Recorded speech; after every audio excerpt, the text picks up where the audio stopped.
Welcome to the federal webinar. The outcome of one of the most keenly contested elections to the 5 states of Uttar Pradesh, Uttarakhand, Punjab, Manipur and Goa is out today. The elections are seen as a precursor to parliamentary polls in 2024. The outcome will also give a significant impact on the forthcoming election to the office of the Vice President and the President of India. As per the trends available so far, BJP is retaining Uttar Pradesh, the most electorally important state of India. The outcome in Punjab has been simply stunning. Aam Aadmi Party or AAP has comfortably beaten all its opponents, opening several new possibilities. After Delhi, this is a major victory they have scored in the north of India. Manipur and Uttarakhand have voted with BJP. In Goa, the BJP is best placed to form a government as it is inching closer to halfway mark on its own. The party has witnessed all-round defeat is Congress. Now, the fight for Uttar Pradesh, the core of Hindi heartland, has been most dramatic. While exit polls conducted by various agencies are in line with the trend so far, it is in sharp variance with those who have been traveling the state and reporting from the ground. And to understand the mandate overall, we are joined by a team of experts. I have with me Mr. Atul Chandra. He's an author and a journalist. He was resident editor of Times of India's Lucknow edition for a number of years. He has co-authored a book titled Yogi Adityanath, Religion, Politics and Power, The Untold Story. I'm also joined by Arun Sinha, again an author and a veteran journalist. Sinha has spent 2 books on the politics of Bihar. He was still recently the editor of Navin Times, Goa. I'm also joined by Vivek Gupta. He's a senior journalist based out of Punjab, and he's a regular writer at the Federal. Finally, I have with me Punit Nicholas Yadav. He's my colleague at the Federal. He has traveled extensively the 3 states of Uttar Pradesh, Uttarakhand and Punjab and witnessed the contest from close quarters. So he'll be able to give us a ground view of what has happened there. I welcome you all and thanks for joining the webinar. Now let's go quickly into today's events. I begin with Atul Chandra. What's the big message that's emerging out of the elections? What do you see? Is Yogi Adityanath the next Prime Minister in the making? Yes, quite possibly. And the reason is that in Uttar Pradesh, what has mattered the most is the underlying current of Hindutva. No matter what the issue, whether it is of stray cattle, unemployment, or anything, that factor was overweighing over others. The other thing was the welfare schemes, the free ration, which again, the opposition could not counter in any way, except for promising that when we come to power, we'll do this. So I didn't go out this time, but I covered 2019 elections, and the stray cattle menace was prominent even then. And there was no defense corridor in Bundelkhand. But whoever I spoke to, either in Bundelkhand or even in Kanpur rural, the answer was the same. Yes, we have this problem, but we'll vote for the BJP. You ask them why, and they'll give you a multifarious reasons for that. But then the core of that was that BJP was there. Now, Yogi Adityanath comes in and he wields the stick. He is very strong in whatever he does, whether it's the rule of law, enforcing the rule of law, or cracking down on anti-CAA protesters, or anti-Romeo squad. We may all disagree with his methods, but he gained popularity with the kind of Hindu masses he wanted to, or the BJP wanted to impress. And that is why, if you notice, Adityanath emerged as the biggest among all the BJP chief ministers, be it Madhya Pradesh or Gujarat or Uttarakhand or anywhere. He was the tallest of them all. Yeah, you're right. Actually, some of them actually begin to follow him. Can we say that there is a new model, yogi model, emerging now, as far as chief ministers are concerned?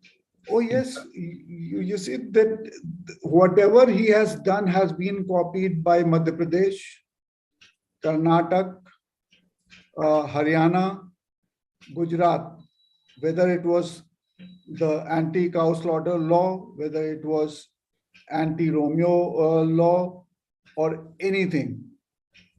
Whatever Yogi, the template made by Yogi was, followed by other states, BJP ruled states, that is. Yeah, I just want to ask you one question. You are, of course, saying that what really worked for BJP is the underlying Hindutva message. On the top of it, the welfareism, which has been, which is a kind of a topping on this base. But the election campaign, as you correctly saying, it's been highly polarizing. Yogi has made many unconventional remarks. His working is also very unconventional, as you yourself have pointed out. His campaign style, everything is very unconventional about him. But he wasn't drawing huge crowds in his, in his meetings as compared to Akhilesh Yadav. So why was that? Does it mean that what they begin to call as some kind of a silent voter in support of him? That's yeah. Sorry. Carry on. Yeah, go on. Yeah. So is it because that why this time it appeared, if one has to go by what we see, that the BJP voters are rather less, they were rather silent, and the SP voters are very vociferous and noisy. That is exactly what I meant when I said there was an undercurrent of pro-Hindutva. And the voters, some of them, if you spoke to them, they would very unhesitatingly say that, yes, I will vote for the BJP and for these reasons. A couple of people in Lucknow West, they were, even first-time voters. Why were they voting for the BJP? Because Modi ji has given the country a very strong image. He has made the army capable of defending its borders. He has done this, he has done that. So along with the Yogi factor, the Modi factor played a huge role. If you recall, Prime Minister Modi stationed himself in Varanasi for 3-4 days. Yes. And he went to all possible places where he could meet commoners. So that was more important than huge crowds at rallies. And perhaps the rallies at Akhilesh's meetings or in his road shows also helped consolidate Hindu voters against the Samajwadi Party or in favor of the BJP. Is it? Okay, I'll just quickly come to Puneet. You went, you travel, and how do you see this variation? See, lesser crowd is one thing, but also the enthusiasm of the crowd, the noisy meetings. I read some pieces here and there, and it appeared as if it wasn't just the number of people, but also the kind of energy they showed in those gatherings. And there was a variation. Yeah, so Sri, I completely agree with what Mr. Chandra just said. While one was traveling across UP, And as you know, my visits were not those fleeting dashes of a day or two. I spent a considerable amount of time in the state. And so for me, this result does come as a huge surprise, in the sense that when you were on the ground, you would hear people complaining about price rise, complaining about unemployment. Among the youth, you'd hear a lot of them complaining. You'd hear people complaining on stray cattle. West UP, we saw what happened with the farmers' agitation. But ultimately, none of this seems to have made an impact in terms of the votes. Now, we can go on discussing why certain castes have voted in a certain way, or why certain regions have voted in a certain way. But the fact is that these castes, regions, individual personal problems, livelihood issues, bread and butter issues have ultimately had very, very minimal or no impact. What has carried the day for the BJP is its hyper-nationalism, its muscular policy towards any kind of dissent, any kind of, which they've packaged as strong governance. I mean, I find it extremely amazing and also insulting to our collective understanding of how a democracy should function, that a chief minister should make a virtue out of being called something like a bulldozer Baba. Right. Yeah, right. I see your point. See, I quickly want to come to Arun Sinha. You want to give an overview on this, but there's one question which maybe meanwhile, Mr. Atul Chandra can think about it. See, the vote share, if you see, of BJP is actually gone up as compared to 2017. It's now 2% up. SP is also increased its vote share about 10%. It seems to have happened at the cost of Congress mainly and BSP. Right. So I come to you. Before that, I want to take first comments from Arun. Tell me, what do you see? Do you see finally end of the road for Congress? What do you see the big picture? Because I also want you to combine your look from other places as well, from Goa, from Manipur. Where is this heading?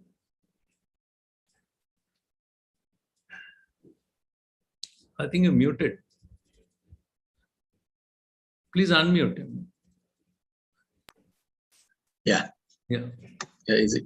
Sorry. Yes, yeah, we can hear you. No, wait. Wait. Wait.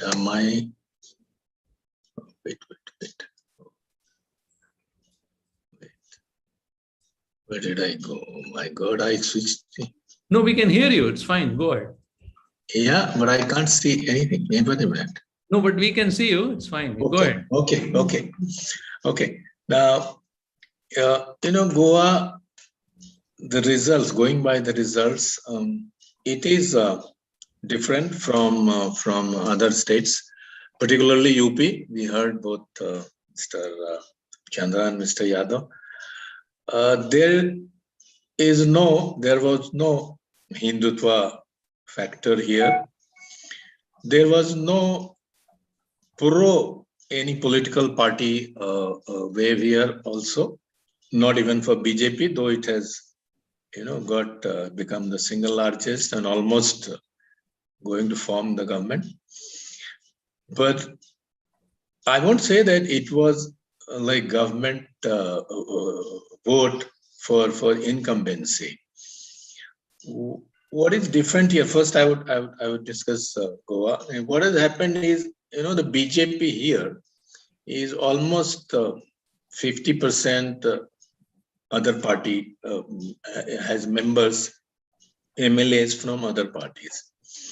So what has happened, instead of political parties, the individuals who have built up their bases in constituencies which happen to be very small, they succeed in getting elected. Not only in getting elected, some of them have got their wives also elected. Those factors have that factor, the individual base factor, has worked. As far as the Congress is concerned, I won't say it's end of the road for the Congress, because it was virtually reduced to zero, and from there to come up with new candidates is building them up and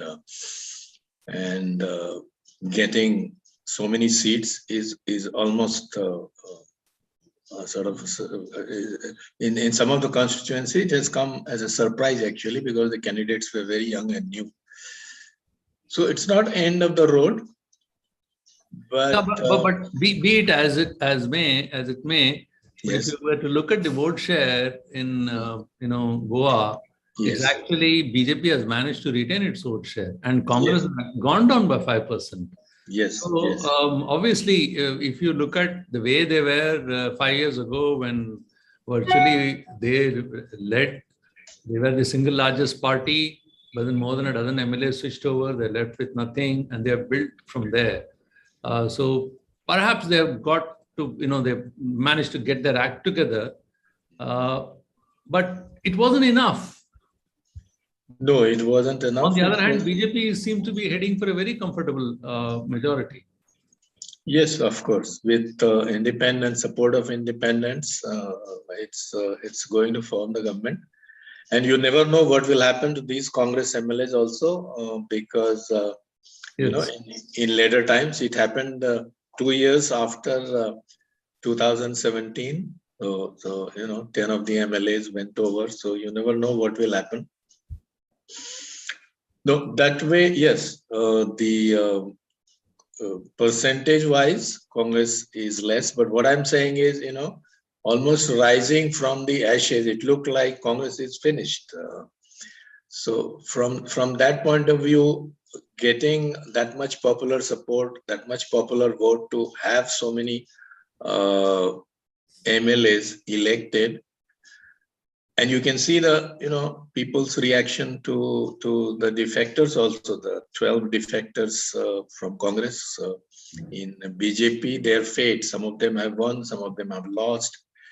So that way. But how much reason for Congress defeat you would lay at the hands of other say entry of a party like Trinamool Congress or Aam Aadmi Party, because I think they've also managed to take substantial vote share. In Goa, Aam Aadmi Party has got a 7% vote share.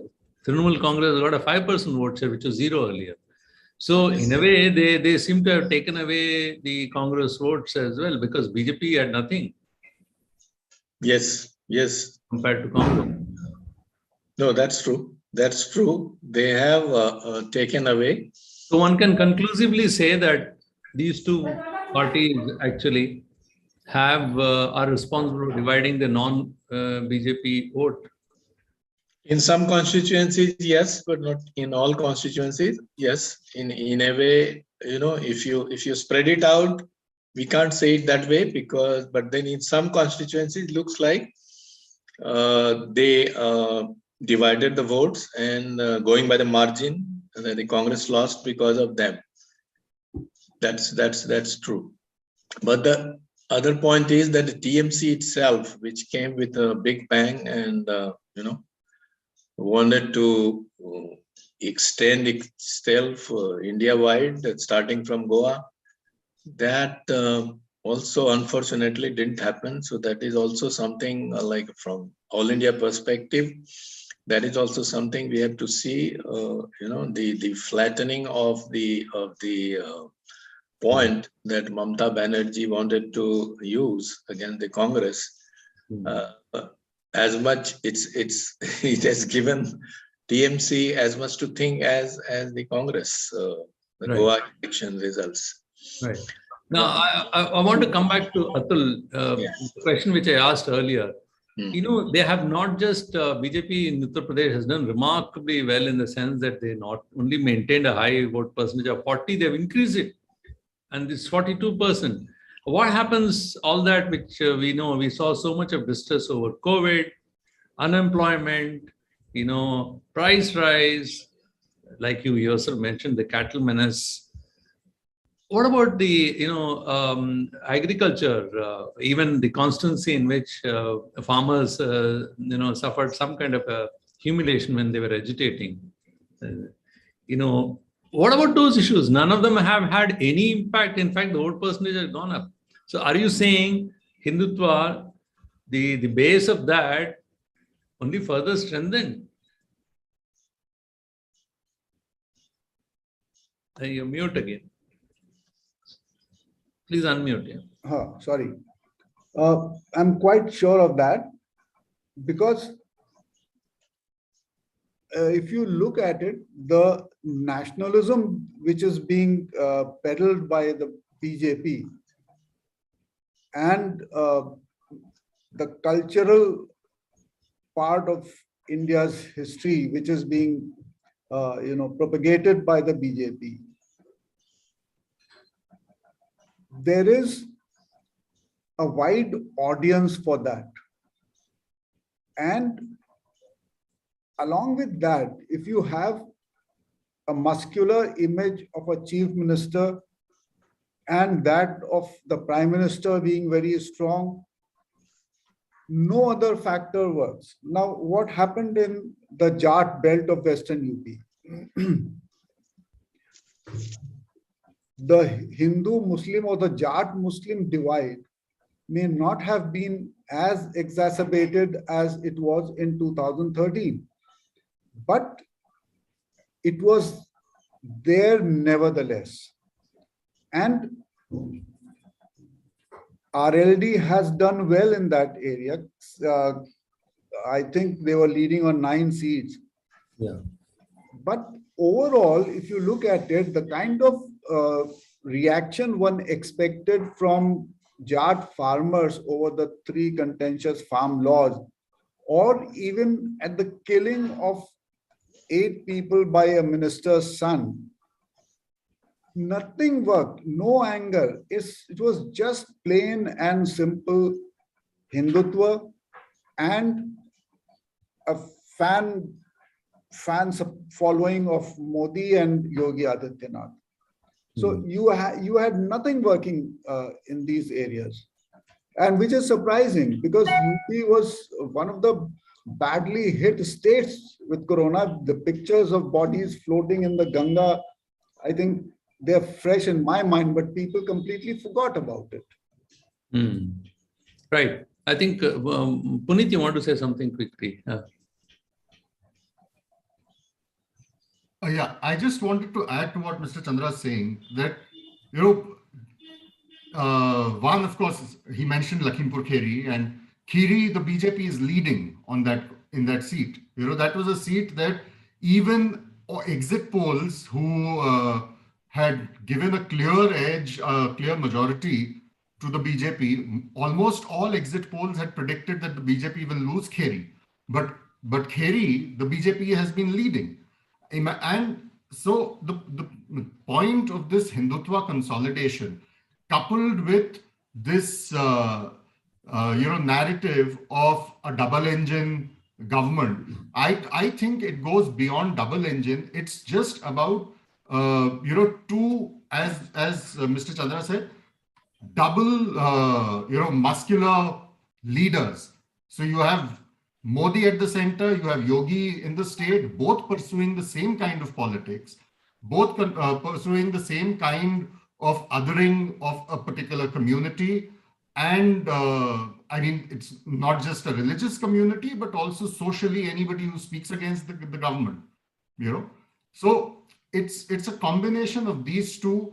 I don't really, while everyone's been talking about this Labharti vote bank, I particularly do not see the Labharti as the major factor that brought this kind of a verdict, because the very people who were protesting against the government on issues of jobs, on issues of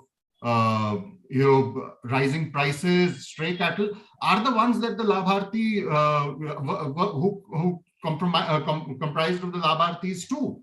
So it's not as if just because it's insulting in a way to say that because somebody, like Modi said, that Modi ka namak khaya hai. I mean, how in a democracy, how do you tell people that you're eating what I am giving you? It's pure and simple polarization. Look at the campaign that they ran. 5 years, you've had an absolute majority. 8 years, you've been in power at the center. What is the overarching theme of your campaign? You're not talking about the development you've supposedly brought, barring fleeting mentions or big advertisements of Expressway, Pradesh, etc. Your entire campaign is about Bulldozer Baba. It is about Kabristan. It is about Kabristan ki diwar bana denge. Nahi banayenge to ye bhi ho. I mean, the kind of language that they've used. Look at the kind of language that several of their candidates used. That was the campaign. It is pure and simple consolidation of Hindutva, which has subsumed everything else, every other livelihood issue, which should have otherwise had a bearing on the electoral result. Right. I think I would like to come back to Chandra to understand this further. There is a lot of issues in my mind. Pardon me for a minute, Mr. Chandra. I would like to go and take some quick reaction from, Vivek, who's joining us from Punjab. And, Vivek, really stunning result. Though, if there is a how did Aam Aadmi Party manage to, come from behind and then just beat them all? if there is one state where Modi's nationalism or polarization didn't work, it is Punjab. BJP tried a lot in the last phase of election to polarize Hindu voters here, but that didn't work at all. And we believe the undercurrent of Aam Aadmi Party was so strong that it swept away everything. It was not less than a tsunami. And that change was visible throughout the before the polling also. Though one never imagined the kind of scale of the victory that Aam Aadmi Party would get in Punjab. The one major factor that made AAP getting that kind of victory is simply the urge for change. Punjabis are looking for change for quite some time. They're angry with traditional parties. This is how a democracy has to be all about. If you are not happy with the party in power, you have every right to change that. This is how democracy is all about. I think Punjab has set up an example also in that way. It hasn't fallen into the trap of caste polarization or religion polarization. It has simply voted for change for a better future.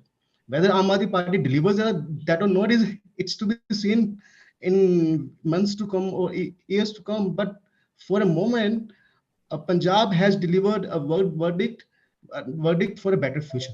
This is how I see it. Okay.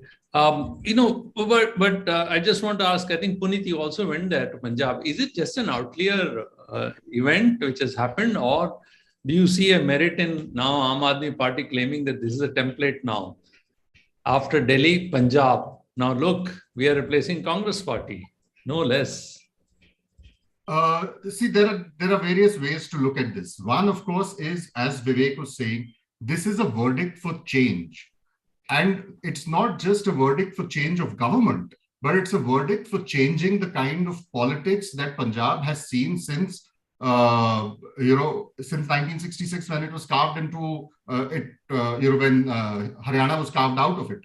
Now, the best way to possibly look at the extent of frustration that Punjab had with its entrenched parties is to look at all the Kshatraps in Punjab who had ruled the state, cyclically for the last two and a half decades.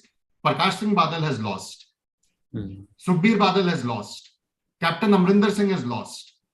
Channi, the second chief minister, has lost. Both constituencies that he contested. Navjot Sidhu has lost. So the insiders, the well-entrenched leaders, the faces of the entrenched parties have all lost. It's all gone to the Aam Aadmi Party. That is one aspect of the change that Vikas or Vivek also mentioned. Now, the other aspect, as you asked, was whether it's an outlier, whether, what are the implications?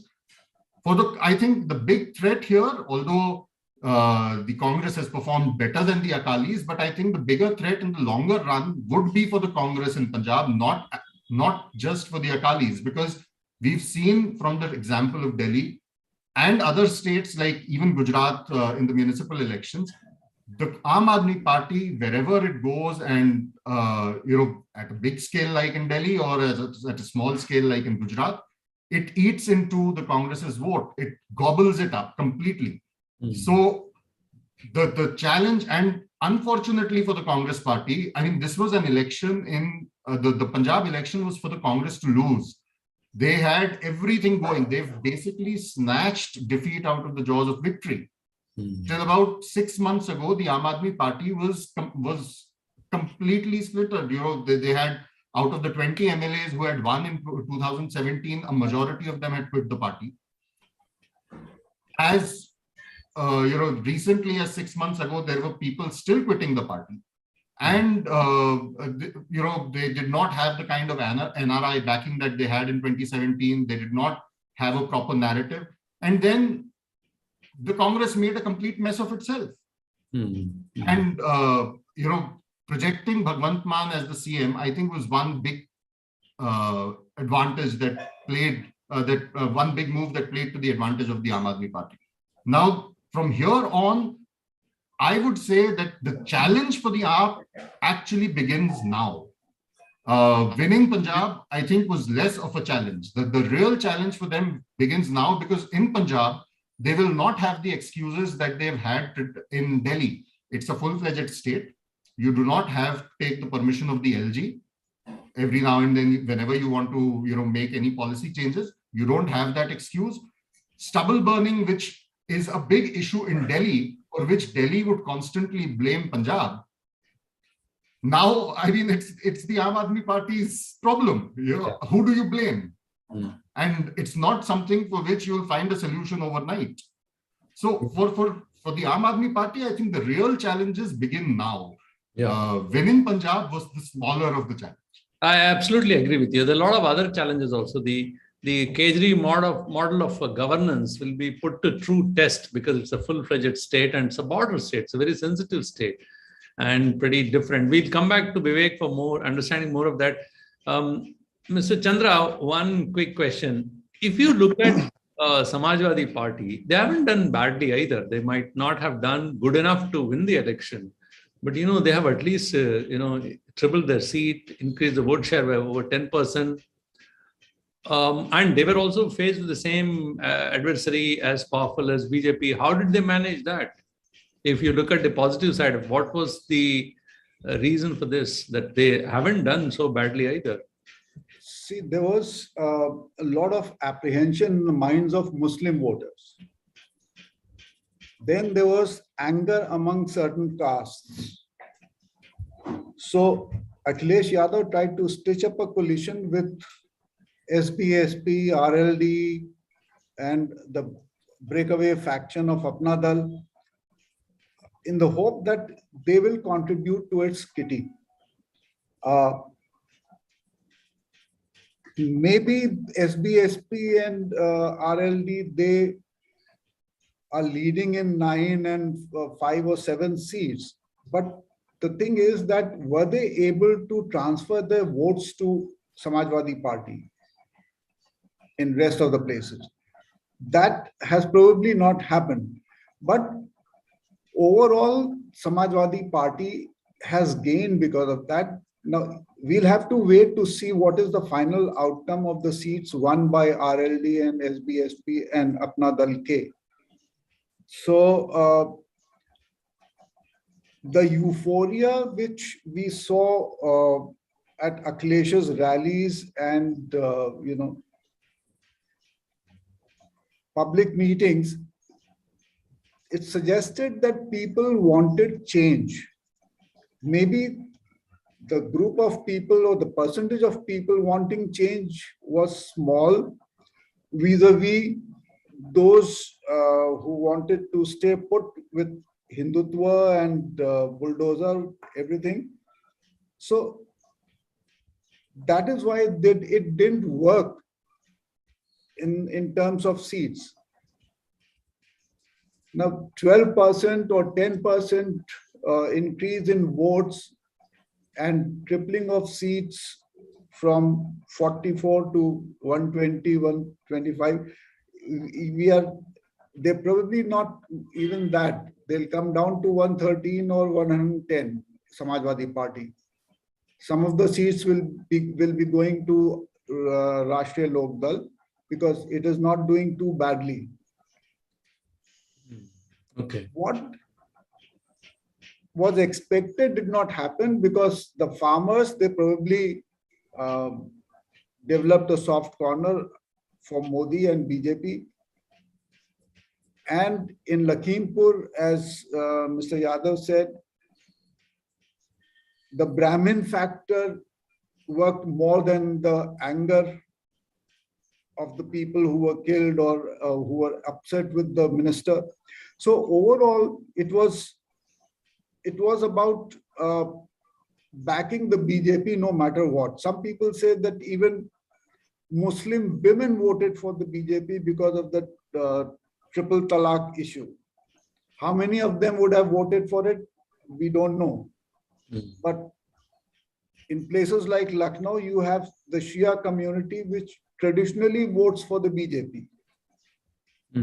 So I think he has not done too badly, but then that's not good enough for him. Okay. Can I add? Yeah, please. Yeah, please. Yeah, sure. What I see, the one lesson that one can draw as a student of Indian politics is that whether it is SP there or Congress throughout, they have not been able to formulate a counter strategy to the BJP's politics, which is a very unique kind of politics with Modi coming into the scene. It was not with Atal Bihari Vajpayee. He has blended ultra liberalism in economic policy with totally ultra non-liberalism in political policy. Now these two combinations, which we call, as Mr. Chandra and Mr. Yadav, they have said that Hindutva worked as a great factor. It will continue to work. It will only embolden them. And this ideology, this mix of, Modi or the RSS person on the horse, on the development horse with the Hindutva sword in his hand, this kind of politics is the new challenge. Congress has not been able to. Congress has taken for instance, one of the issues that, as Mr. Yadav said, unemployment.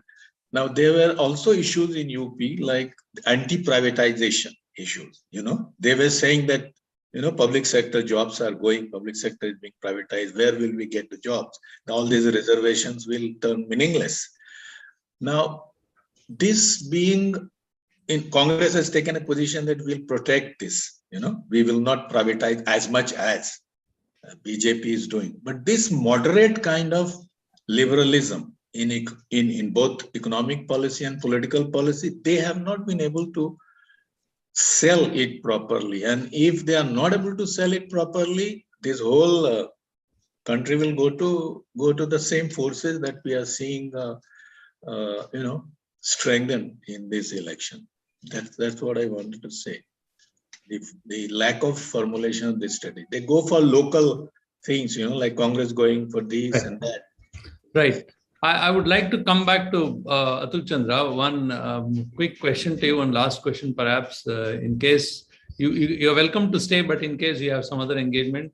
But one last this thing, but you please stay if you want to. The question is about how do you look the future of governance now in Uttar Pradesh? See, the first 5 years has been, as you yourself described, is a very unconventional chief minister who has run the state very unconventionally. But now, when he's given a second term, how do you think he would run the state now? And one is administratively. And the second part of the question is, what happens now? Because he is obviously gained a certain prominence within the Hindutva family. And you begin your answer saying that, yes, he is in the race now, looking at, not in the immediate context. So these two things, how do you see it? And also that he's not a typical BJP RSS guy. No, he is not. See, as far as governance and administering the state is concerned, Yogi Adityanath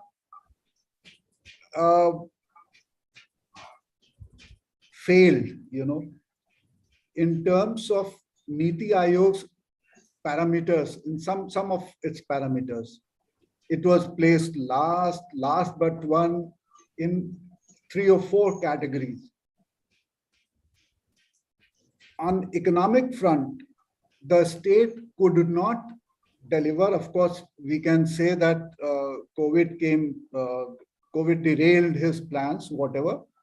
But from the very first meeting, the Finance Commission had been telling the state government to push up its growth rate. If the $5 trillion economy of Prime Minister Modi was to be achieved, UP has to contribute at least $1 trillion towards that end. The growth target for that would have been around 25%.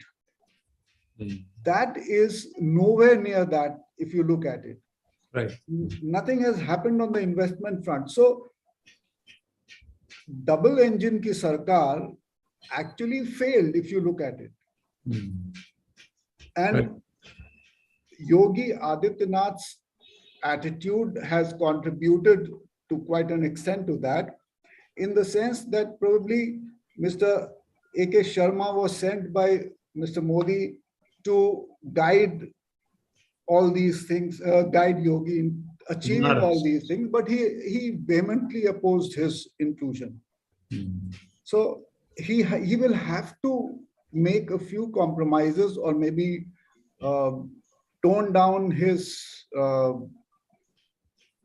abrasiveness, should I say, or whatever his attitude towards the Prime Minister and Amit Shah in that sense, because a lot of people say that he is not happy or he can't get along with these two people. Okay. But that is where the problem lies. Okay. Thank you, Mr. Chandra. Thank you very much. Thank you very much. Let me now quickly introduce 2 guests who have joined us just now. Professor Dr. Xavier Mao. He's an eminent scholar who teaches in Northeastern Hills University and frequently writes and comments on socio-political issues of Nagaland, Manipur. Welcome, Mr. Mao. I also have with me Abid. He's again a regular writer. Abid Shah writes regularly in the Telegraph. He's a senior journalist who has been observing, traveling in UP and has a much broader worldview of the North Indian politics, what we describe as otherwise a cow-belt politics. Abid, quickly, there have been very interesting discussion going on. So we are asking a question.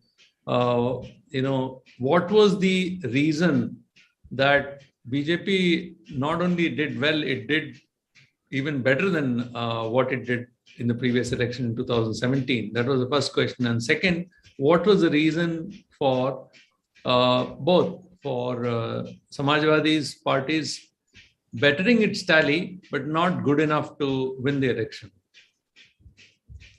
Well, you see, BJP has done well, rather, what you call, in terms of vote percentage. it's better than 2017 elections, where they had got 39% vote. This time they have got 44 or so. But in 2019 election, parliamentary election, BJP had got 49% votes in UP. So it's in between the two, 2017 and 2019. So, and in terms of seats, they have gone down a bit, quite a bit rather, 50 seats or so, around 50 seats. Samajwadi Party has gained, but it hasn't gained as much as to cross the halfway mark. It is stopped quite before that, before the half, 2002 figure, 202 figure. So this was your first question, perhaps, like first thing which you mentioned. Right. Mentioned. So, and the other thing, can you repeat that? That was about Samajwadi Party. They have done well, but haven't done well enough to. Yeah, they remained quite short of it. But, like if you see at this kind of result, which is going to be over in a couple of hours or so. So, like to put it this time, like to put it in one sentence, like it's like bulldozer has won over tractor. If I'm allowed to say that in a way. So like, and it is here, this very sentence indicates to the future also of UP and the country. Bulldozer, like signifies destruction, and tractor like prosperity. So I think I understand these are exactly not a bulldozer. It's a crane, actually. For some reason, they call it as a bulldozer. Okay, I'll come back to you. Let me quickly introduce another guest who's joined us just now, Shaira Naeem. Madam, welcome to the show. Thank you very much. I think you're muted right now. I'll quickly introduce her. She's a senior journalist and a political commentator based out of Lucknow. I'll come to you, ma'am, in a minute. We have, Professor Mao waiting from Manipur. Let me just quickly go across him and come back to you. So how do you read the situation, Professor?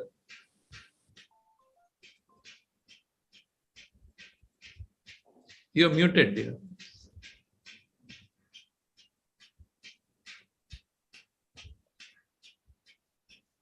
In the case of Manipur, being a small state and heavily dependent on the center for annual budget, therefore, small state like Manipur or even other northeastern states, they are heavily dependent on the center, and therefore the manifesto or the principle did not play much role, I would say. Whatever the center political party is there as a ruling party, most of the time they follow that party. Therefore, when one comes to the manifesto or the performance, there is nothing much to comment about. Therefore, the performance of BJP, I would say it is just following the majority party so that they can get more allocation for the annual budget and for other development activities. Otherwise, on the ground, there is nothing substantial which has taken place, I would say, during the earlier regime of BJP, along with NPP and then NPF coalition government. So this is my observation. There is nothing substantial at all. Wherever the central government is there, if Congress is in majority, then most of the Northeast states, they just follow that. that they don't have independent, even economic policy at all, since they are heavily dependent on the center for every annual budget allocation. So they do not have such independent policy at all.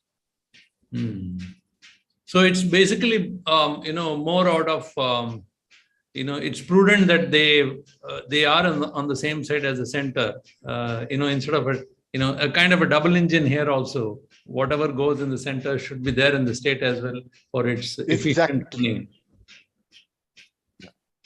Yeah. Because now the BJP is almost on a majority on its own now. Yes. And most of them are what, ex-Congress leaders? Not all of them, some of them, and a lot more had joined. But then at the time of distributing the ticket, Chief Minister Biren Singh was very careful. Some of the very rich people he did not want as his contestant. Therefore, some of them he did not give ticket. And some of the rich people, of course, contested from independent ticket, and some others from some other party.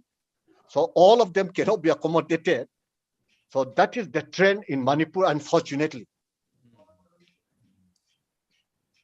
Okay, thank you. I'll come back to you for more. I want to go quickly to Vivek. I think Vivek has been waiting. Vivek, tell us,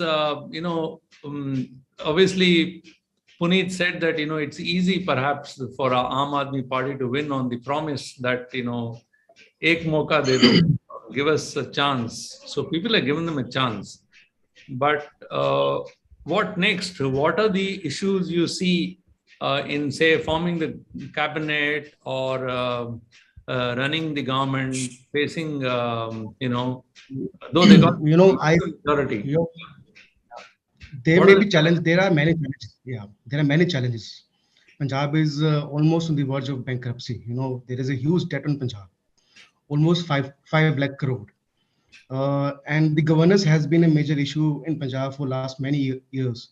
So the biggest challenge for Aam Aadmi Party is to improve the governance, to eradicate the drug menace that has taken a lot of lives in Punjab, and to end the mafia also. The rate mafia, the stand mafia, the liquor mafia has been on the run in Punjab for last many years. And that is precisely the reason why people of Punjab has given such a huge mandate to the Aam Aadmi Party. But on the political front, I see it an opportunity for Aam Aadmi Party too. Here is a full-fledged state where they have a chance to perform well. If they perform well here, then sky is limit for them. Now we have just in the vicinity of Punjab, we have Himachal election due in October, November this year. And I spoke to a few of AAP leaders in Himachal. They are now they are preparing well in Himachal also. And in Himachal, there has been a bipolar contest between BJP and Congress for a longer time. And same as we had a bipolar contest in Punjab also. But now, see, Punjab has given a chance to a third front. And God knows if they do well here, they may have a chance to perform well in Haryana or Himachal next, maybe other states. So more than a challenge, I see it as an opportunity for Aam Aadmi Party to expand from Punjab. They have come out of Delhi for sure. And now from Punjab, they can expand to other borders. And I may like to add one more point. We can't negate the impact on the farmer movement it has on the victory of Aam Aadmi Party in Punjab. A major chunk of rural vote bank has gone in favor of Punjab, in favor of AAP in Punjab. If you say, so why did that happen? Aam Aadmi Party was perhaps the first party to support the farm bill. They even, I think, correct me if I'm wrong, notified that. No. Yes. No. Aam Aadmi Party, of course, it has supported farmers a lot when they had a protest for the full year outside Delhi borders. But this farmer movement has pushed the Badlav agenda, the change agenda that was simmering in Punjab for some time. after farmers, they came back home after spending a year outside Delhi, they were more independent. They were more aware politically. They were criticizing the working of the traditional parties per se. So that way, even though Aam Aadmi Party was not in a way outrightly against the support of farm bills, but ultimately they got benefit of the kind of impact, the consequences that it emerged after the farm protest ended in Punjab, because Punjab was the epicenter of farm protest in a way. Right. So the whole, yeah. Right. Puneet, this was told to me, I actually read it and I also heard some commentators saying this. What happened was when Punjab farmers were on the Delhi borders, and whenever they got time and they would go and visit some mohalla clinic, they would see, some schools, and they were pretty impressed. And they got the message back home that, look, something different is happening in Delhi. And why not we try it? And, even his repartee was interesting. When Kejriwal was asked the question, Channi can do a Bangla, can you? He says, no, I can't, but I can build a school. You think that worked? I think to an extent, yes. There is always in such a in an election that rides on this kind of a wave, there's always an aspiration that something better that's happening elsewhere might happen here too. That, coupled with the general narrative of change, may have helped. But as I was saying earlier, these are now going to be the challenges for Bhagwant Mann to deliver on. One, I do not think Punjab will take very kindly to a puppet government. Bhagwant Mann will have to be given that kind of a free hand to run the government, instead of running to Delhi every now and then to take permission of Kejriwal to understand how things need to be done. I don't think that would send a very good message. Secondly, the other challenge is that if you look at the candidates, yes, they've won on an AAP ticket, but a whole lot of them are actually candidates that come from the same Congress background, Akali background, etc. These are not fresh faces. Unlike in Delhi, where, when the first time the Aam Aadmi Party formed their government, a whole lot of them were actually fresh faces. They were not people who had the baggage of, a kind of checkered past in the Congress or the BJP. In Punjab, a whole lot of them are people who failed to get a ticket from other parties, landed up in the Aam Aadmi Party, managed to get a ticket, managed to win. So they will also have certain problems associated with, because of their past associations with these parties, which for Bhagwant Mann and for Kejriwal will be a little more difficult to navigate vis-a-vis how things worked in Delhi. Thirdly, you have in Punjab, as Vivek was pointing out, a whole lot of existing issues that need to be resolved. Now with this kind of mandate, you don't really have any excuses, as the Congress did not have when they got 77 seats. Right. Drug mafia, sand mafia, liquor mafia, your problems with stubble burning, your problems with the internal security issues, the sacrilege cases. There's a whole, and of course, to top it all, finances. They have gone there and promised the moon. They've announced a whole lot of populist things as part of their manifesto. How much of it will they be able to deliver in terms, given the financial constraints on the treasury of Punjab? We'll have to wait and see.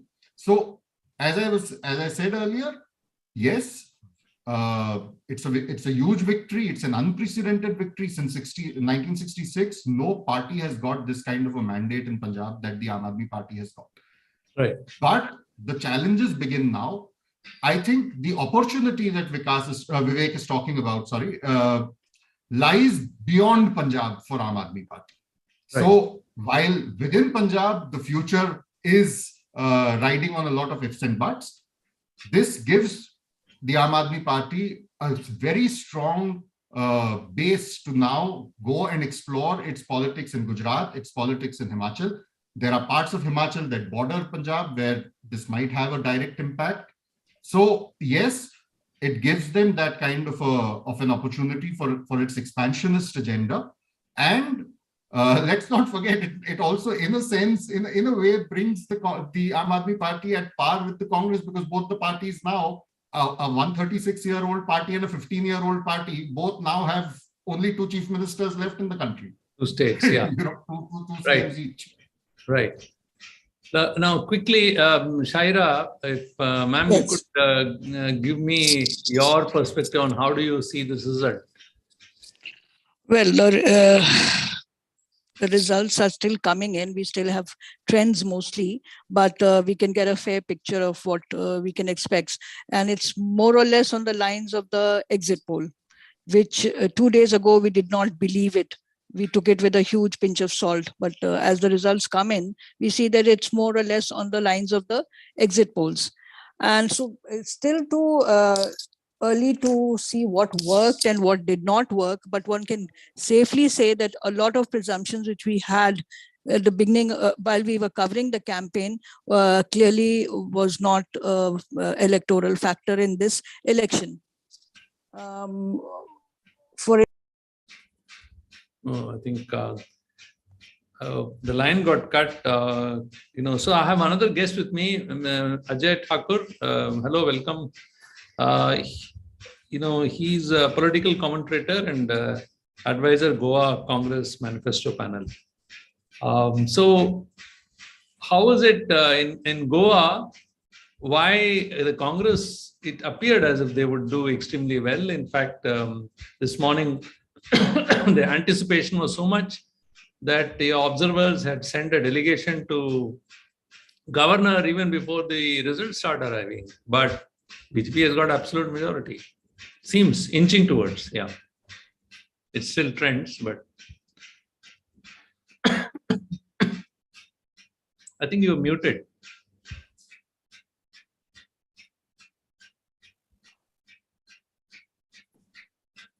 Yeah, am I audible? Yes, yes. Okay. Yeah. hello. Yeah. Hi. Yeah. Hello. Yeah. Okay. Ma'am, I'll come back to you. Yeah, sure. We got disconnected somehow. I don't know. Yeah, Mr. Ajay. Yeah, hi. Okay. What has happened is it was at least on paper, it was looking like a very pretty organized kind of a campaign as far as the Congress party was concerned. But what I think, and as the results have shown till so far, what we have come to understand is that there had been, there were too many players actually on the field, and there was also one particular factor which Congress party and even the other parties were discounting so far. As a local, a regional party called Revolutionary Goans, which stepped onto the scene, and they have done quite a bit of denting across the whole state. In fact, they even picked up a Congress bastion, and they have picked up a seat over there also.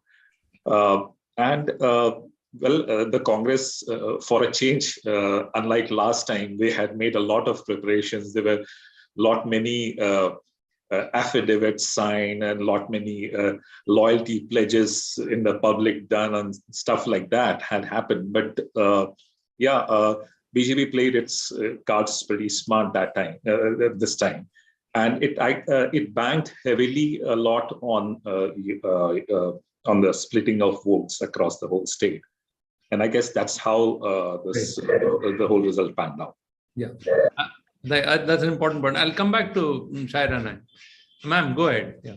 Yes, what I was saying that the understanding during the campaign was that in the first 2 phases, that is Western Uttar Pradesh, the farmers' protest will have an impact, and the BJP will have to pay for it. But it clearly does not appear to have worked that way, because the BJP has won several seats over there, and the RLD has done pretty worse than was expected. So, for instance, the entire district of Agra has gone the BJP way. Complete district, all the 8 to 10 seats have gone to the BJP. Similarly, Noida, all the three seats have gone to BJP. And in even in Muzaffarnagar, which we see the results are just coming in. It's not the official results, but the results at the unofficial level. So the BJP seems to have made its mark. So the impression which we had in the beginning, that in the first two phases, it's the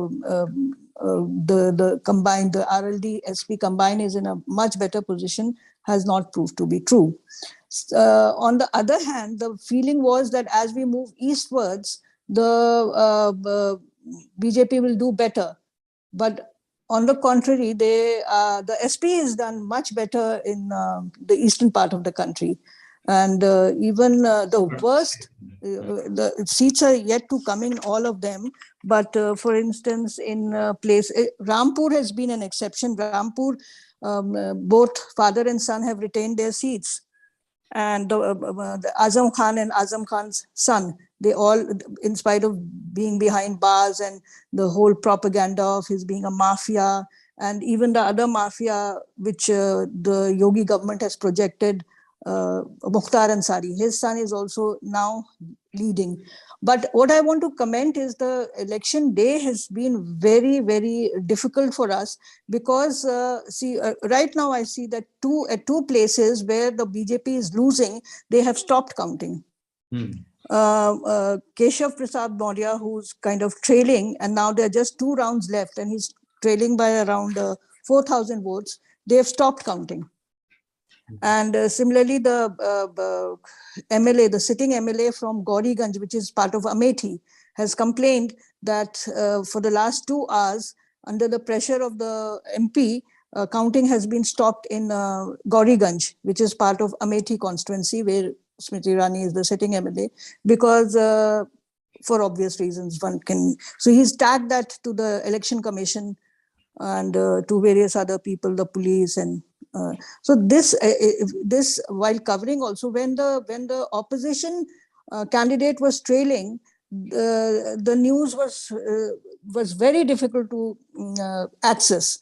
While on the other hand, when he started to lead,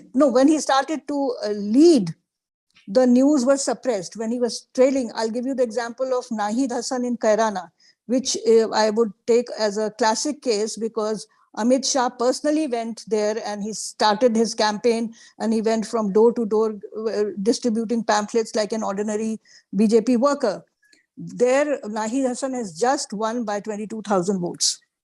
And throughout the day, I was trying to find out what's happening. It was very difficult to get. Nobody had any information. Only in between, for a very short time, when the BJP was leading, we could get information. So this is a new trend which I see while covering the elections, is that when the BJP is doing well, then information is being shared, and when it's not doing well, when it's trailing, information flow is very difficult. And right now, at least I'm aware of 2 places where counting has stopped. Okay, now let's. There is update that Deputy CM Keshav Prasad Maurya has lost his seat. He has lost must be losing his seat, because he stopped the counting. So quite some time ago, the counting was stopped. So he was trailing throughout the day. He has been trailing, and he was not doing well. Okay. Now I have one last question to Professor Mao. What happened now? BJP coalition, at least, or on its own, I don't know whether they'll form a coalition or they'll form independently. What do you think your assessment is? And the other thing is, what happens to the peace process? How would this be taken forward? Well, since BJP alone has secured absolute majority, if they wish, they alone can form the government. But Chief Minister said that they may like to have a coalition even with Naga People's Front. since Naga People's Front has secured 5 seats. So the peace process, well, they promised that they will take forward with the various militant groups, and particularly the largest group, that is National Socialist Council of Nagalim, Isaac Boiva group. They will take forward. And then with the various Kuki militants and the Valley militant, they also want to have a settlement, and that is how even the Kuki militants have issued statement that they should wholeheartedly support only BJP. And I'm told that they have distributed a lot of money also, and a good number of them have been also elected, and 2 candidates happen to be Kuki militancy. Another one is Saikul constituency. One is KNF, Kuki National Front, and the other one, Kuki National Army chief. Their respective chiefs' wives have been elected. And then, of course, Naga peace process, as you may be knowing, has been going on. So that is how in Hill District, this time NPF, Naga People's Front, have been elected little more than the previous one. So it is up to the Biren Singh government whether to form together with the NPF or they alone will have their own government. If they wish, they can have their own. So it is up to the Biren Singh and his colleagues. Right. Thank you, Mr. Mao. Thank you very much. Now, Vivek, one quick and last question to you. What I understand from the verdict and what you explained and what Puneet explained, that internally there would be a lot of challenges which Aam Aadmi Party has to face in governing the state, but externally it offers a great opportunity for them to expand. I mean, we understand that part of it. Yeah. But the question is, how is this administration likely to unravel itself or ravel, where you have Bhagwan Singh Maan, he's a newbie to all this. How's any idea of what is the coordination likely to happen between Kejriwal sitting in Delhi and running a government job? Is Raghav Chadda going to continue? Is there anything you heard? No, I think Delhi will have full control over Punjab, as it appears. The kind of administration or the kind of personality Arvind Kejriwal has, he will like to have full control over Punjab. But how they will have their relationship in a public domain, how they carry themselves along, both Bhagwant Mann and Kejriwal. So that will set the tone of the governance in Punjab. And the second part is that Bhagwant Mann, as Puneet has also pointed out, will have to come out of that shadow also. If he has to perform well, he can't take order every time from Delhi. That is, he has to work independently. I think that will decide his fate as a politician and as well as of the people of Punjab also. Right. It's very important that Bhagwant Mann has to work independently, because the issues are such that are quite pertained, quite local in nature also, where you can't take directions from Delhi every time. Right. Yeah. Thank you. Thank you very much. I have another guest. Let me quickly introduce to all of you Salem Dharanidharan. Welcome to the webinar. He is an alumnus of University of Oxford and Paris Institute of Political Studies. And he is an executive coordinator at Dravidian Professionals Forum and co-founder of Oxford Policy Advisory Group. Dharanidharan, I'll ask you a question. How do you view these results? One expectation was, and which seemed to partly bear out, that the thing which seemed to have worked is the social welfare scheme, the 5 kilogram wheat and other oil, salt, and other things which the government has distributed. And it is said that besides the Hindutva, this has also played a role in UP. How do you see that? Sirs, I think if you look even at the election results, it's very clear. Like the fuel price has been increasing. Indians on an average pay the highest per capita income on fuel. For example, we pay 17% of our income on fuel, which is by far the highest in the world. For example, Chinese and the Americans spend about 1% or 2% of the income on fuel. If you look at GDP, it's been stagnating. If you look at unemployment, it was even before COVID, it was at a 30-year, 3-decade-old high. And just in the recently released statistics, it said that the two-wheeler sales have also been drastically reduced quarter by quarter. So it's very clear that performance doesn't matter, and what matters is polarization. Of course, these kind of gimmicks work like, but I think what has played a major role is polarization. And even if you look, SP's performance has increased from 25% to 35% is their vote share. Now I think it's a 40% increase in vote share. I think if SP could have played their cards right, or maybe if they could formed an alliance, let's say with Congress and BSP, but giving very less seats to Congress and BSP, I think SP could have also still won this elections. Okay, you think so? Now we have Abid back with us. Abid, you saw the elections closely. What do you think is the future of BSP in Uttar Pradesh?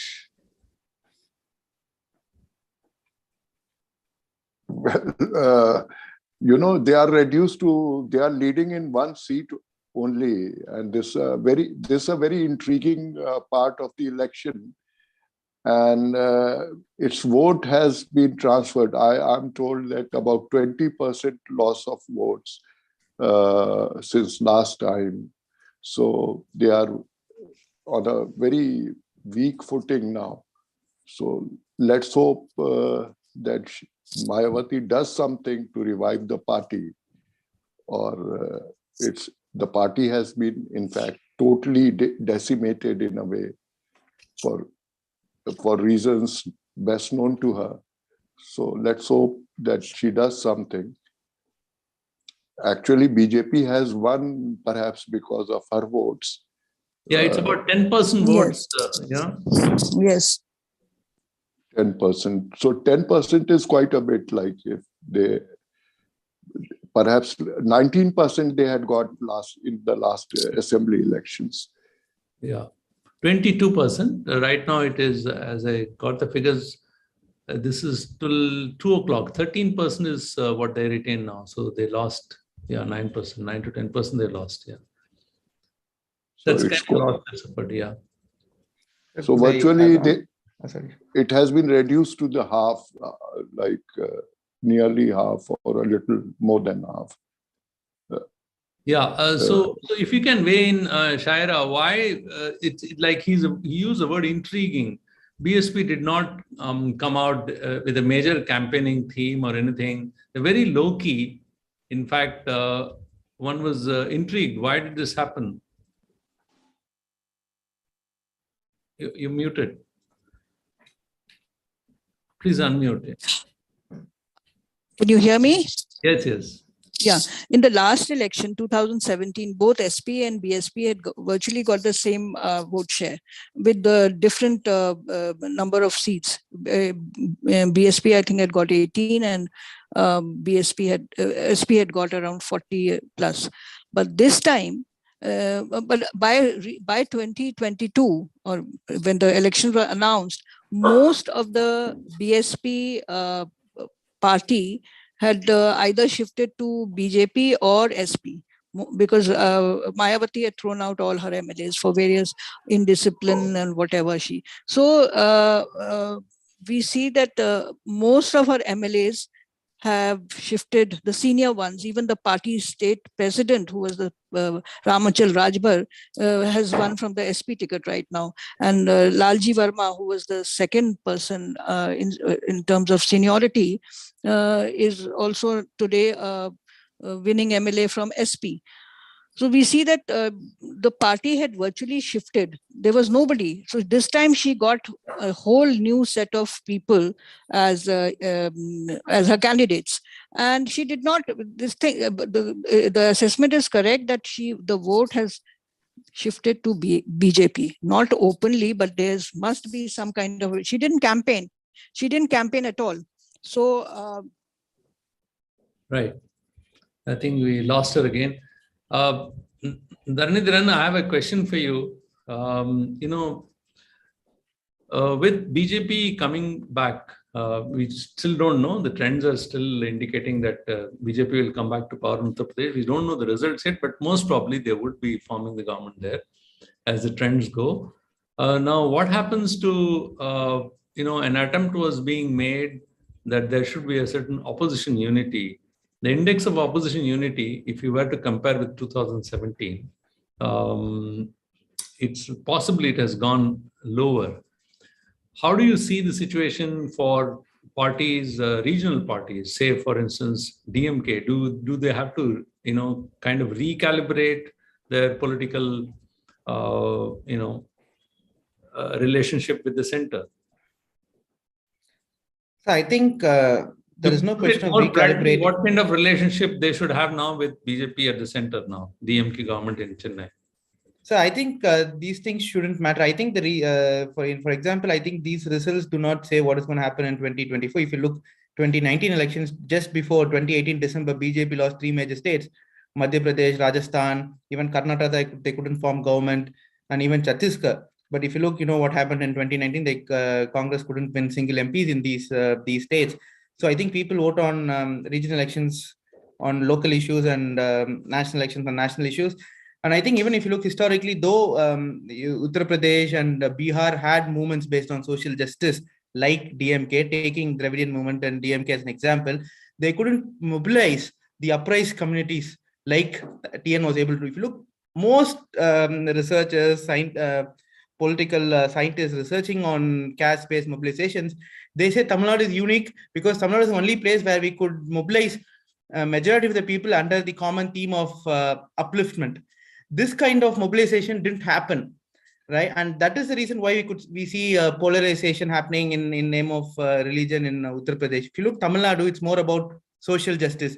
If you look the GER index, Tamil Nadu is 52%. All India average is 29. Even Germany's GER ratio is about 45%. Number of doctors, we have about 4 doctors per 1,000. If you go to Jharkhand, it is about 1 doctor for 8,000 people. So we are able to.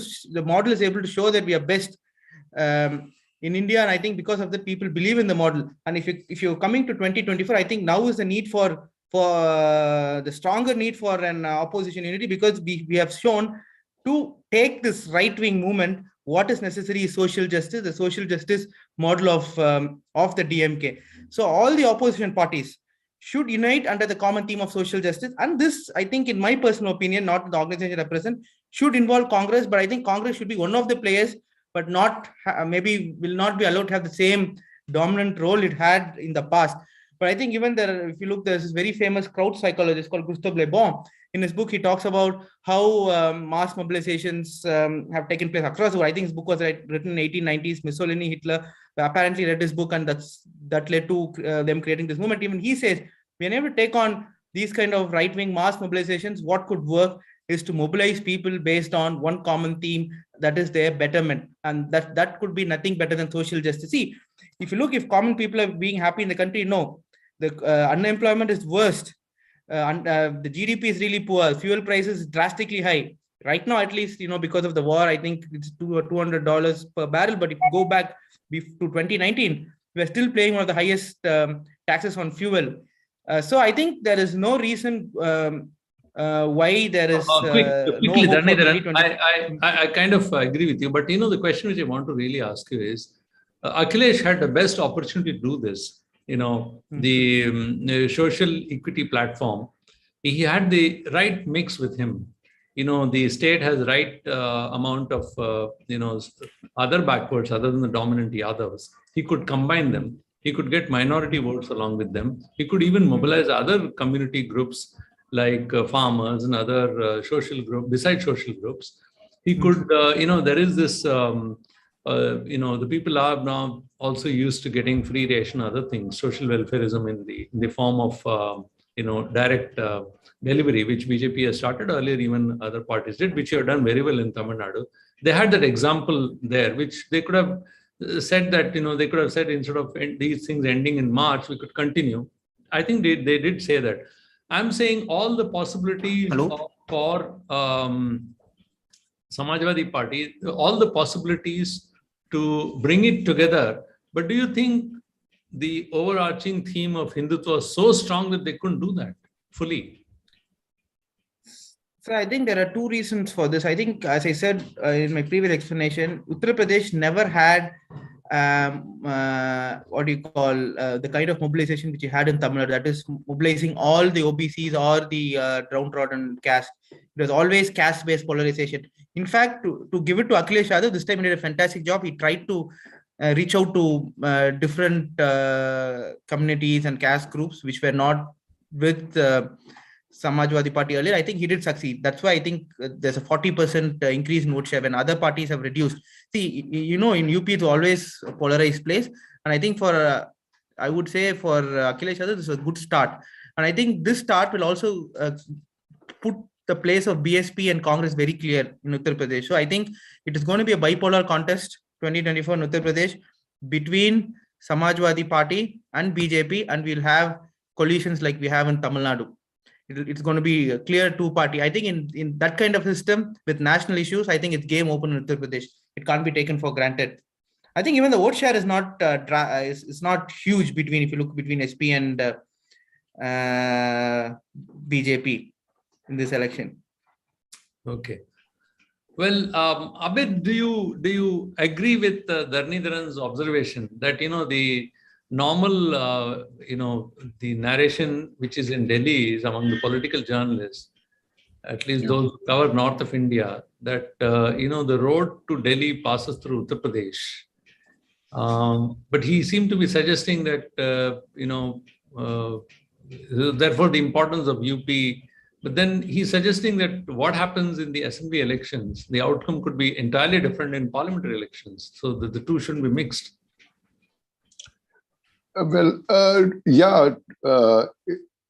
It happens like it did happen in the past in so many cases, as he was pointing out. Like UP is certainly needs some kind of intervention, like, it is very agonizing, in fact, the way it reels in poverty.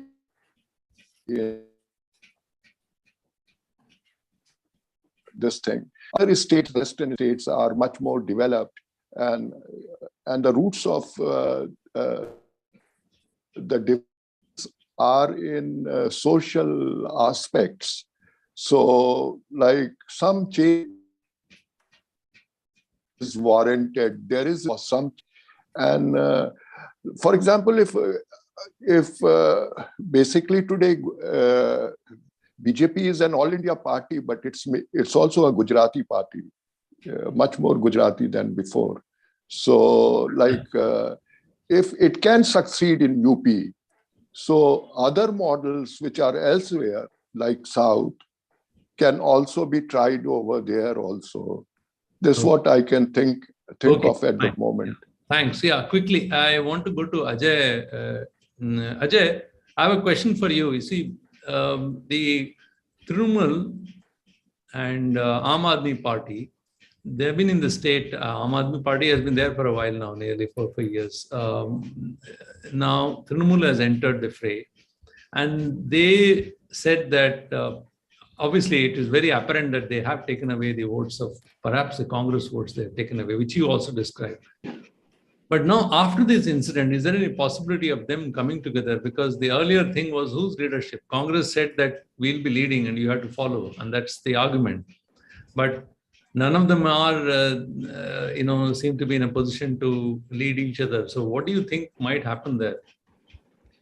Srinivasan, as I look at it, first of all, let me just correct you. The Congress, to my knowledge, it never said that we are going to lead. What the Congress was saying is that, we are, Trinamool at least, was actually looking at the same, the same voting population that traditionally has been with the Congress. So here is also very important to, for all of you to know is that the kind of language that was used was like, when the IPAC came over here to ask for, work on behalf of Trinamool, they said, we are here to replace Congress. So the moment you speak a language like that, so obviously, why should, the people who are the prime opposition, why should you yield your space to anyone? Having said that, there's also another thing, where the sides have to be again reset. Like, for example, whether it was Aam Aadmi Party first and now TMC, they have always been focusing, and I'm using that expression always. They have been focusing only on Congress constituencies.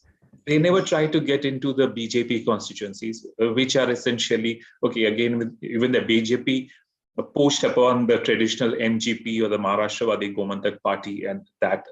So that's where kind of a meeting of minds prima facie can't happen between the TMC and the Congress. Another thing which is actually where probably Aam Aadmi Party has done a better job than the TMC is that it's searching for more new faces, out of the crowd that they are whom they are picking up for each of their constituencies. Like, for example, the two names that the two guys who have just got elected as MLAs, Pensy Viegas and Cruz de Silva, both of them are absolutely new faces in Goan politics. So, somewhere people find something new and refreshing about them. Contrast it with the TMC. They feel that Chelcher Lalema, who has, been to practically all the party. I mean, the only thing which is left for him to go to is BJP. He has been to practically all the parties in Goa. Then his daughter, again, she was a former youth Congress. So, from Congress, she is it. So what is happening is TMC is not being able to get new faces. What was expected, and which was a huge disappointment as far as Goa is concerned, was that people were looking forward when, when this whole hype happened and TMC is coming and it's bringing in the new dawn to Goa and stuff like that. So when they saw IPAC coming down, what they were expecting is some kind of they will be having some kind of a corporate kind of a thing where you have got a human resources department and some a good headhunter kind of a person who's going to pick and choose the best person who can be elected and stuff like that. What they rather ended up doing was they just started picking up anyone or anything which had a Congress behind it. Right. So what happened is they were literally poaching onto the Congress cadre, and that's where they went wrong. Mm-hmm. And so, I mean, at this point of time, all that I can say about the TMC at least is, they still are not well defined in their purpose in Goa. In contrast, Aam Aadmi Party, I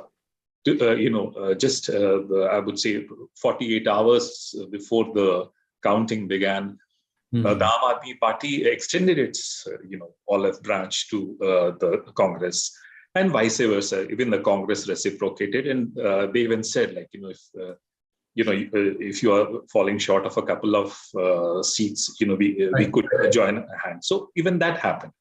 Right. Thank you.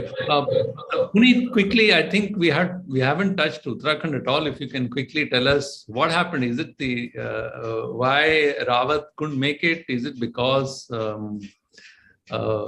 he was also hesitant in between, and then he was assured, and then he came back? Did it play a role? What happened? I think, Srini, in regard to Uttarakhand, there are similar factors we see that we saw with the Congress in Punjab. It was a state where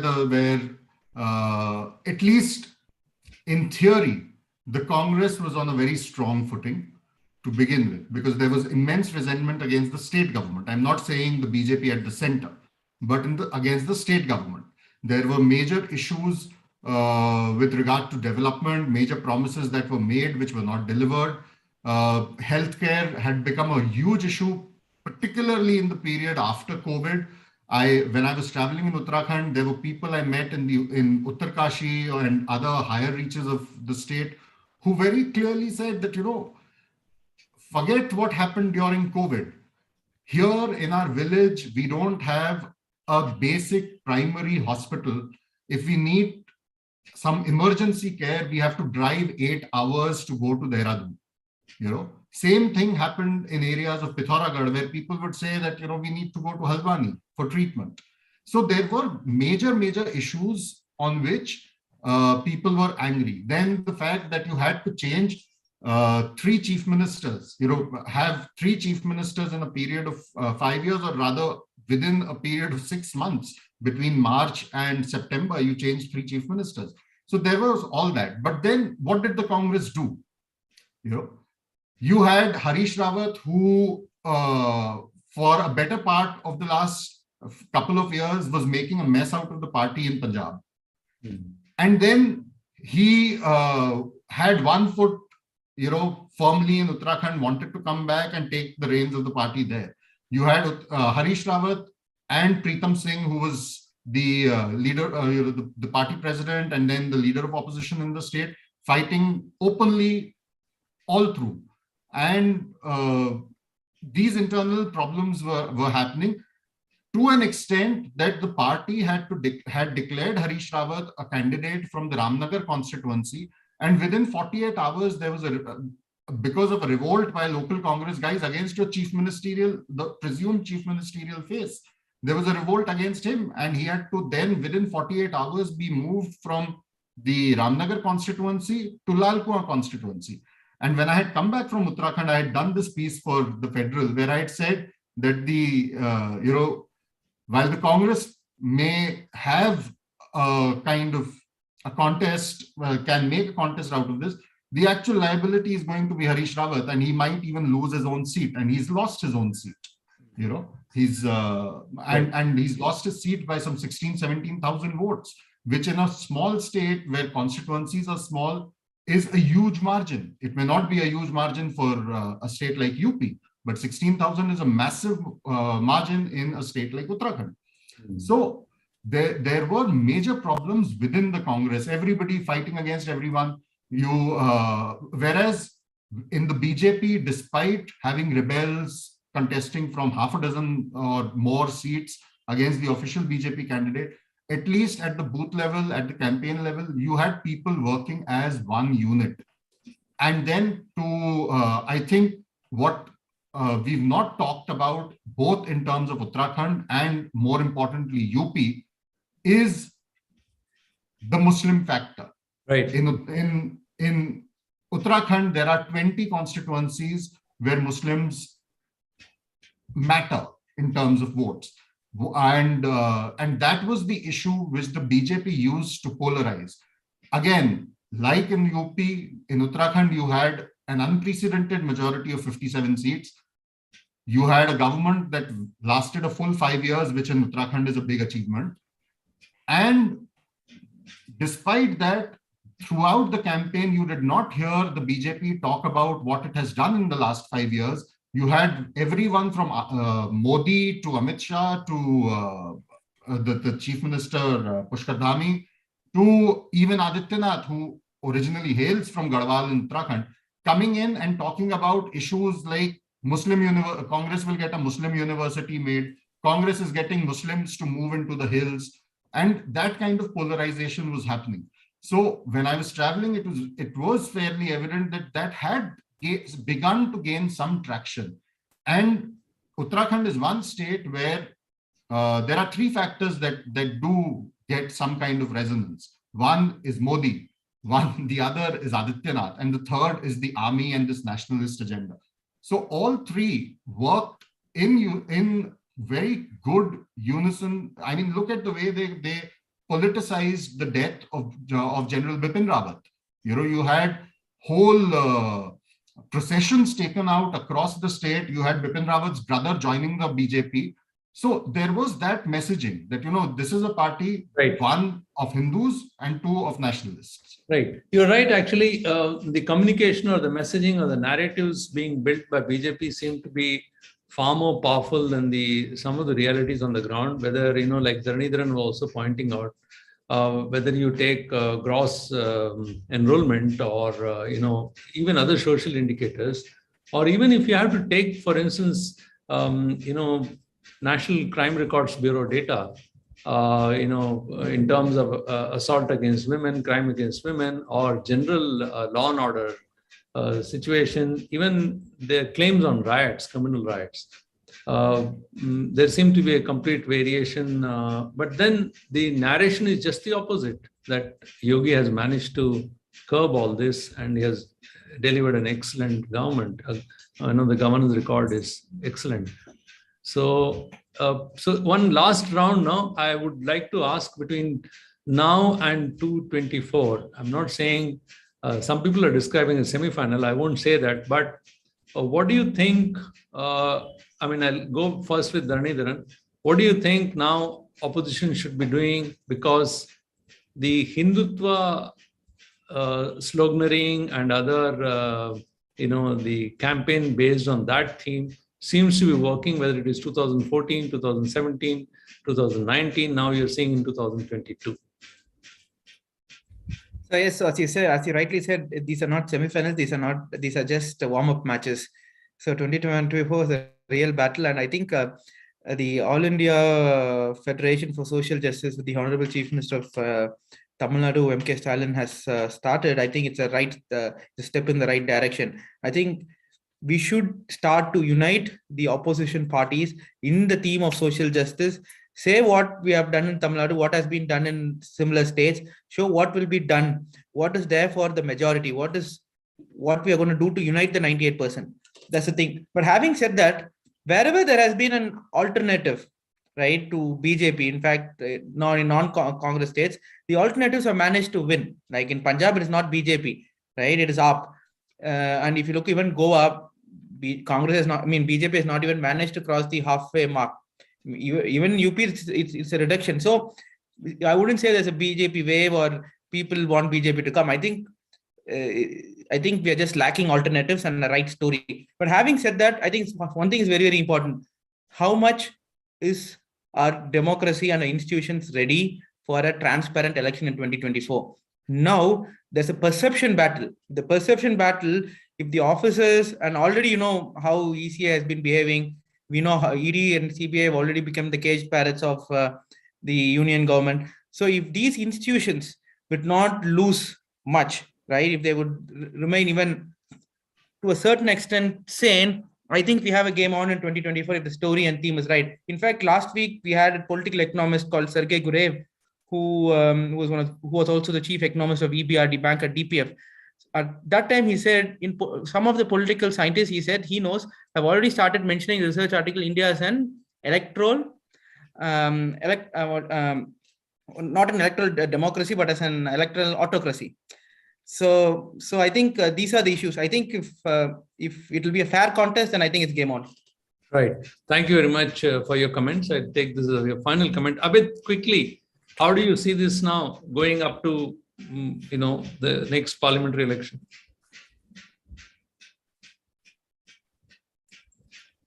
Muted. Sorry, you're muted. Sorry. Perhaps I can be heard now. Yes, now, yes. Now you can hear me.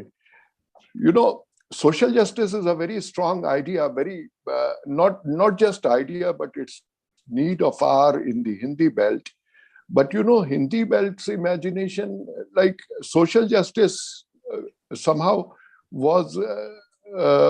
is also symbolized by a party like Samajwadi Party, which is not getting the right kind of numbers this time, though they have improved.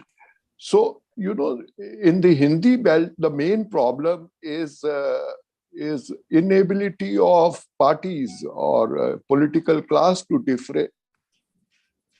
differentiate differentiate between Hinduism and Rahul Gandhi is the only leader who tried. I think we're having very poor connection with Abid. Differentiation when he spoke. Acha, now I can be heard. Yeah, try to quickly wrap it. I think you're getting. What was so in the Hindi belt, the task is to differentiate between Hinduism and Hindutva, the actual religion and its blatant political use and this thing, or it's being used to build an oligopoly. In fact, so Rahul Gandhi was the only leader who spoke at Jaipur, and he raised this issue. And the crowds were also enthusiastic when they, but nobody after that, after his speech, followed this up. Neither Congress nor other parties. Whereas this remains the real issue over there, which is propelling BJP to power at so many during so many elections. This is what I think. Right. Thank you. So 2024 is. Yeah. 2024 is, conclude, please. 2024 is a kind of deadline, not too far. So, a beginning should be made. Like, opposition's task is to question, like this hoax being played in the name of religion, and has to be called out. Right. Thank you. Ajay, quickly, there is one important thing he mentioned, Dharanidharan, about institutional integrity as well. So please give your concluding remark, keeping in that. Yep. Well, here, when it comes to Goa, the institutional integrity part, I would say, is pretty pronounced, because what happens is Goa doesn't have its own public service commission. It does not get to choose its own collectors or the police. And also what happens is, we have been seeing it, if they have to manage something in Goa, it's pretty easy for them to manage out here from the center. But the more disturbing thing which we have been watching in Goa is, and this will be the third election where after which the BJP will be in power, is that two things in particular. One, the amount of defections that we have been watching over here. And you have seen that thing playing out in whether it's Karnataka, they tried it. How much is money plays role in that? Oh, big time. And you'll be surprised, we are one of the highest per capita income states in this country. Yet the kind of money that's pumped in over here, and we saw it just 48 hours prior to the results being announced. You had plane loads literally of money coming in. But then what happens is, why we are pretty worried, the way the state has been, I've been talking around to people across the section. What they are worried about is, because this used to be a state which used to pride in the fact that this is the only state with a uniform civil code. And this is the only state where what used to happen was, it was pretty seamless. You would have a Christian chief minister or a Christian party president and stuff like that. Over the past 25 years, what has happened is, it's slowly, suddenly the minority is getting pretty marginalized. And in Goa, one of the biggest fears that happens is, it all translates into mass migrations overseas.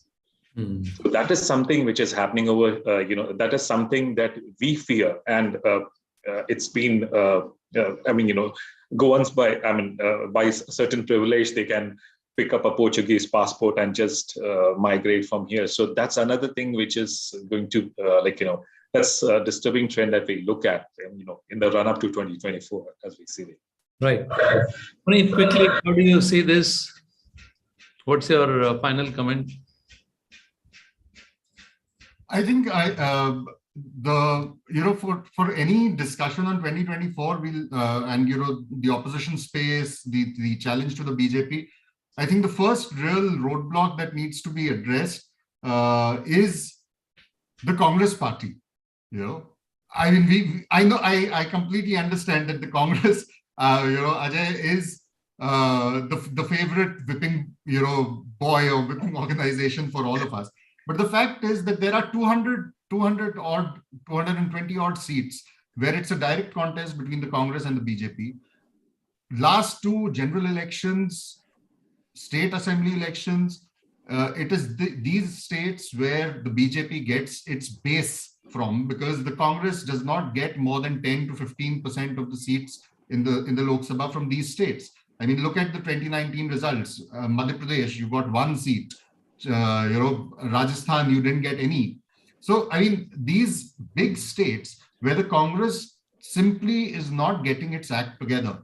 There are problems of internal factional feuds. There are problems of organization. I mean, even in a state like Madhya Pradesh or a state like Rajasthan or even a Gujarat, where you have a dedicated vote share despite not coming to power, say in Gujarat, now for over 2 decades. In Madhya Pradesh, you came to power for a couple of years, and then, because of defections, you lost power there. The fact is, you have a dedicated vote bank there, 20, 25%, 28% vote share. But that vote share is no good if you're not going to win seats out of it. So to win seats, you need that kind of machinery. You need a narrative that is going to win you election. Just simply saying that we are decent people, we can make a difference between Hindutva and Hindu faith, I think does not cut it with the voter. And I think the biggest problem, I humbly disagree with what Abid was saying, that fine, it is good to say that Hindutva and Hinduism are two different things. But the fact is that the moment you get into this argument, you're playing on the pitch laid out by the BJP. You do not play a game as per the strength of your rival. You play it on the strengths of yourself. And that is where the Congress loses again and again. I mean, you're doing mandir hopping every now and then. On issues concerning Muslims who were once your core vote bank, you are completely silent, or you take a very wishy-washy stand. On contentious issues like Article 370, you take a wishy-washy stand. I mean, today, the Congress has no ideological clarity. So when you're talking about the opposition space, there needs to be a fulcrum. The Congress has not been able to project itself as that fulcrum. And it can only do so when it has that strength. Electoral strength, which it does not as of now. The other parties, again, a Mamata Banerjee or a Kejriwal or a KCR, ultimately, can they work together? What is the narrative that they can set? Do they have a narrative beyond their home states? So these are all issues. So with regard to the BJP, while yes, down in the southern states, it's not doing well. It hasn't done well. It has no, prospects of doing really well in the next few years. The fact is that you have overall national, this hyper-nationalism, muscular policy of the BJP, which the interesting part is that it is the sub-nationalism or the issues of federal of the federal structure, where you have a Tamil Nadu party or a Karnataka, in Odisha or in Telangana or in Andhra, where they're able to give, these regional outfits are able to give a challenge. But then that challenge again limits the BJP only in those states, because it does not give the BJP seats there.